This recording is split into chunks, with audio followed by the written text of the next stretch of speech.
గత కొన్ని రోజులుగా తిరుపతిలో పలు హోటల్లో అయితే మాత్రం ఎక్స్పైరీ డేట్ అయిపోయినటువంటి కూరగాయలు అలాగే కుళ్ళినటువంటి మాంసాహారాలతో తయారు చేసినటువంటి ఆహార పదార్థాలు కూడా అమ్మకాలు అయితే ఎక్కువగా కూడా జరుగుతున్నాయి. నిన్న రాత్రి ఒక మహిళ ఇచ్చినటువంటి ఫిర్యాదుతో తిరుపతి మున్సిపల్ హెల్త్కి సంబంధించినటువంటి అధికారులు కూడా ఒక హోటల్ మీద అయితే మాత్రం తనిఖీలు అయితే నిర్వహించారు. ఇక్కడ ఏం జరిగింది ఏంటన్న దానిపైన అయితే మాత్రం తిరుపతి హెల్త్ ఆఫీసర్ అడిగి తెలుసుకుందాం. సార్ చెప్పండి, ఈ యొక్క హోటల్ గురించి ఎవరు ఫిర్యాదు ఇచ్చారు, అసలు లోపల ఏం జరుగుతుంది, అసలు వీళ్ళకి లైసెన్సులు ఉన్నాయా లేదా, లోపల ఎటువంటి పరిస్థితి అయితే నెలకొంది?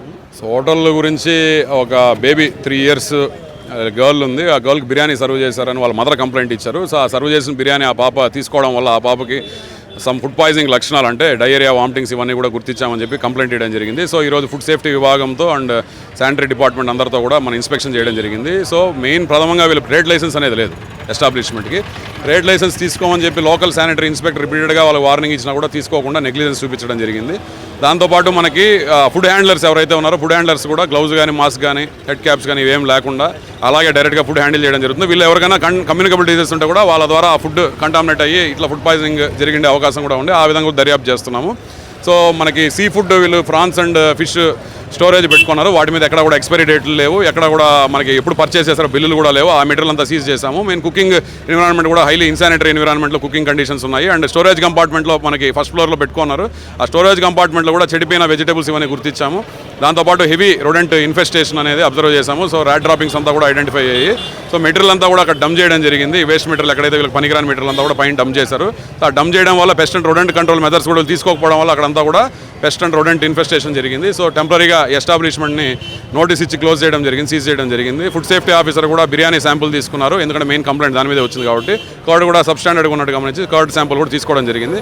ఏదైనా అడల్టరేషన్ గుర్తిస్తే వాళ్ళ జాయింట్ కలెక్టర్ కోర్టులో కూడా కేసు వేయడం జరుగుతుంది. ఫుడ్ సేఫ్టీ అంటే వాళ్ళు ఇట్లాగా నిర్లక్ష్యంగా వ్యవహరిస్తూ ఇటు ప్రాణాలతో చెలగాటాలు ఆడుతూ ఉంటారు. ఇటు ఏమైనా ఫైన్లు ఒకటే వేయడం ఒకటే జరుగుతుంది, ఇంకేమైనా చర్యలు కూడా తీసుకునేటువంటి అవకాశం ఉంటుంది? గడిచిన 2 నెలల్లోనే మనం ఎన్నో ఎస్టాబ్లిష్మెంట్స్ కూడా క్లోజ్ చేసాం. మార్కెట్స్ క్లోజ్ చేయడం జరిగింది, కొన్ని మల్టీనేషనల్ రెస్టారెంట్స్ క్లోజ్ చేయడం జరిగింది. డార్క్ స్టోర్స్కి సంబంధించి మనం ఇన్స్పెక్షన్ చేసినప్పుడు కూడా మనకి ఐడెంటిఫై అయినప్పుడు వాళ్ళకి నోటీస్ ఇష్యూ చేసి భారీ పెనాల్టీ వేయడం జరిగింది. సో ఓన్లీ నోటీసెస్ ఇచ్చి వాళ్ళకి టెంపరీగా వదిలేయడమే కాకుండా పెనాల్టీ వేసి వాళ్ళ లైసెన్స్ కూడా రద్దు చేసే విధంగా చర్యలు తీసుకొని క్రిమినల్ కేసులు కూడా బుక్ చేయడం జరుగుతుంది. ఇలాగే చేస్తే టెంపరీగా ఎస్టాబ్లిష్మెంట్ కూడా ఇప్పుడు క్లోజ్ చేసాం. అంటే సార్ ప్రజలకు కూడా అవగాహన కల్పించేటి ఏమైనా కార్యక్రమాలు ఏమైనా చేపడతారా, అంటే హెల్త్కి సంబంధించినటువంటి? సో ప్రజలకి ఇప్పటికే చాలా వరకు మనకి అవగాహన వచ్చినట్టు అనిపిస్తుంది. చాలా వరకు కూడా ప్రజల్లో మార్పు వచ్చింది. అండ్ ఎస్టాబ్లిష్మెంట్స్ కూడా చాలా జాగ్రత్తగా కొన్ని నీట్గా మెయింటైన్ చేస్తున్నారు. కొన్ని ఎస్టాబ్లిష్మెంట్స్ మాత్రం నెగ్లిజెన్స్తో మన దగ్గరికి రారు, లేదా వీళ్ళు 2-3 రోజుల్లో ఇట్లా ఇన్స్పెక్షన్స్ చేసి హడావిడి చేసి మళ్ళీ ఆపేస్తారని చెప్పి ఉద్దేశంతో కొంతమంది నెగ్లిజెన్స్ ఎస్టాబ్లిష్మెంట్స్, హోటల్స్ కానీ, రెస్టారెంట్స్ కానీ వాళ్ళు ఉన్నారు. వాళ్ళు కూడా జాగ్రత్తగా ఉండాలి, ఎందుకంటే ఇక్కడి నుంచి ఇన్స్పెక్షన్స్ అయితే ఖచ్చితంగా ఆపేదైతే లేదు. మంత్లీ ట్వైస్ అయితే ఖచ్చితంగా ఇన్స్పెక్షన్స్ చేస్తాం ఫుడ్ సేఫ్టీ డిపార్ట్మెంట్తో కలిసి. సో ఎక్కడైనా మనకి డీవియేషన్ అబ్జర్వ్ చేస్తే మాత్రం ఖచ్చితంగా క్రిమినల్ కేసు కూడా బుక్ చేస్తామండి వాళ్ళు. అంటే మీ ద్వారా అయితే మాత్రం కొన్ని స్పెసిఫిక్గా కొన్ని హోటల్స్ పైన అయితే నిఘాలు ఏమైనా ఉంచారా? అంటే పర్టికులర్గా కొన్ని ఎస్టాబ్లిష్మెంట్స్ లైసెన్సులు లేకుండా, ఫుడ్ సేఫ్టీ లైసెన్స్ లేకుండా నిబంధనలకు అతిక్రమించి ఇంప్రాపర్ స్టోరేజ్ కండిషన్స్ మెయింటైన్ చేస్తూ స్టాక్ పర్చేస్ కూడా లైసెన్స్డ్ వెండర్స్ నుంచి, FSSAI రిజిస్టర్డ్ వెండర్స్ నుంచి తీసుకోకుండా ఎక్కడంటే అక్కడ తక్కువ రేట్లకి కొనుక్కొని ఆ మెటీరియల్ తక్కువ రేటుకి వస్తుంది కాబట్టి వాళ్ళ ఐటమ్స్ కూడా తక్కువ రేట్లకి, అంటే 99 రూపాయలకి బిర్యానీ ఇవ్వడము, 150 రూపాయలకి ఏదైనా ఐటమ్స్ సప్లై చేయడం ఇట్లా చేస్తున్నారు. సో అంత తక్కువ రేట్లకి ఇస్తున్నారంటే వాళ్ళు ఖచ్చితంగా స్టాక్ కూడా నాసిరకం స్టాక్, సెకండ్ గ్రేడ్ క్వాలిటీ తీసుకురావడం జరుగుతుంది. సో అలాంటి ఎస్టాబ్లిష్మెంట్ మీద పర్టికులర్గా ఫోకస్ చేసి ఇన్స్పెక్షన్ చేస్తున్నాం. ప్రజలు కూడా అప్రమత్తంగా ఉండాలి. అంటే అంత తక్కువ రేటుకి ఇస్తున్నారంటే మార్కెట్లో రా మెటీరియల్ స్టాక్ ఎంత రేట్లు ఉన్నాయో అందరికీ తెలుసు. అలాంటి రేట్లు ఉన్న పరిస్థితుల్లో వీళ్ళు 100 రూపాయలు 99 రూపాయలకి సప్లై చేయడం అనేది ఇంపాసిబుల్. సో జనాలు కాన్షియస్గా ఉండాలి. ఫస్ట్ ఎక్కడ కొంటున్నారు, ఏం పరిస్థితి, లైసెన్స్డ్ వాళ్ళ లైసెన్స్లు ఉన్నాయా ప్రాపర్గా, ఎక్స్పైరీ డేట్లు వాళ్ళు ఇప్పుడు ఒకవేళ డార్క్ స్టోర్స్ నుంచి కూడా ఆర్డర్ చేసుకున్నప్పుడు కూడా వాళ్ళకి ఎక్స్పైరీ డేట్లు ఇవన్నీ కూడా చెక్ చేసుకోవాలి. నెగ్లిజెన్స్గా ఉంటే మాత్రం ఖచ్చితంగా వాళ్ళ ప్రాణాల మీద తెచ్చుకునే అవకాశం ఉంటుంది.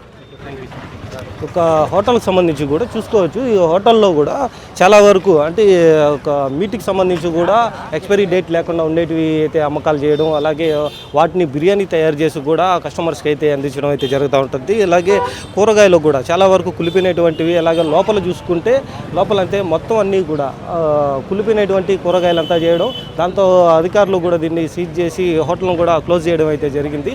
ఇటువంటి ఆఫర్స్ అయితే పెట్టడం, దానికి రా మెటీరియల్స్ అంతా కూడా చాలా తక్కువగా కూడా వీళ్ళు వీళ్ళు కొనుగోలు చేయడం, ఎటువంటి ట్రేడ్ లైసెన్సులు లేకుండా వీటిని అయితే మాత్రం రన్ చేయడంతో పాటుగా ఇవంతా కూడా కస్టమర్స్ ప్రాణాలతో చెలగాటం ఆడే విధంగా కూడా ఉంటున్నాయనేసి అయితే మాత్రం అధికారులు అయితే గుర్తించారు. ఇలాగా జరిగేటువంటి పలు హోటల్స్ మీద కూడా వీరు అయితే మాత్రం నిఘా ఉంచినట్టయితే తెలుస్తూ ఉంది. ఇక ప్రజలైతే మాత్రం ఇటువంటి ఏవైనా ఉండేటప్పుడు వెంటనే కూడా మున్సిపల్ అధికారులకి అయితే మాత్రం సమాచారం అందించాలని అయితే చెప్పారు. నిన్న రాత్రి ఒక మహిళ అయితే మాత్రం ఒక బిర్యానీ కొనుగోలు చేసింది. ఆ బిర్యానీ కూడా వాళ్ళ కూతురు అంటే చిన్న పాప 3 ఏళ్ల పాపకైతే మాత్రం తినిపించింది. తర్వాత వెంటనే కూడా కళ్ళు తిరిగి పడిపోవడం లాంటివి, వాంతులు విరేచనాలు అవడం, దాంతోనే ఒక కంప్లైంట్ కూడా వచ్చింది. దాంతో ఉదయం నుంచి కూడా తనిఖీలు అయితే చేపట్టామనైతే మాత్రం తిరుపతి మున్సిపల్ శాఖ అధికారులు కూడా తెలుపుతున్నటువంటి పరిస్థితి ఉంది. ఇంకా హెల్త్ ఆఫీసర్ నేపథ్యంలో కూడా అన్నీ కూడా చెక్ చేసి లోపల ఎన్ని ప్రాపర్గా లేకపోవడంతో పాటుగా లైసెన్సులు అంతా లేని విధంగా ఉండడంతో వాటినన్నింటిని కూడా సీజ్ చేయడం అయితే జరిగింది అనేసి అయితే మాత్రం హెల్త్ ఆఫీసర్ అయితే చెప్పినటువంటి పరిస్థితి అయితే ఉంది. కెమెరామెన్ సోహెల్తో నరేష్, సుమన్ టీవీ, తిరుపతి నుంచి.